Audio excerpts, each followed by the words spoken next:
सोलापूरमध्ये दिनांक 28 जून 2026 रोजी सकाळी 10 वाजता कामगार कल्याण भवन, रविवार पेठ, सोलापूर येथे शासनाच्या महाराष्ट्र कामगार कल्याण मंडळातील कर्मचारी तसेच राज्यातील आरोग्य मित्र कर्मचारी प्रतिनिधींच्या स्वतंत्र बैठका पार पडल्या। महाराष्ट्र कामगार कल्याण मंडळात राज्यामध्ये विविध कामगार कल्याण केंद्रामध्ये काम करणाऱ्या अर्धवेळ कर्मचाऱ्यांना रुपये 8,000 पगार होता।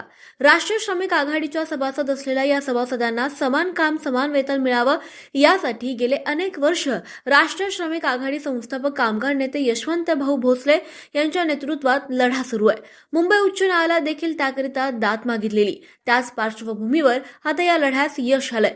राज्यातील सर्व संघटनेचे सभासद असलेल्या या अर्धवेळ कर्मचाऱ्यांना रुपये 8,000 वरून थेट आता 20,100 एवढी वाढ झाली आहे। हा आदेश माननीय कल्याण आयुक्त महाराष्ट्र कामगार कल्याण मंडळ यांनी काढलेत। तर सर्वच राज्यातील अर्धवेळ कर्मचाऱ्यांना त्याचे लाभ सुरू झालेत। त्याचा आनंद या कर्मचाऱ्यांच्या चेहऱ्यावर दिसून येतोय। सोलापूर विभागातील कर्मचारी बंधू भगिनींनी कामगार नेते भोसले साहेबांचा पुष्पहार देऊन कृतज्ञता व्यक्त केली। कर्मचाऱ्यांची एकजूट हीच संघटनेची ताकद आहे। देशासाठी प्रामाणिकपणे काम करा आणि आपल्या हक्कासाठी सतर्क राहा। संघटना सदैव तुमच्या पाठीशी राहील अशी ग्वाही या प्रसंगी साहेबांनी अध्यक्ष भाषणात दिली।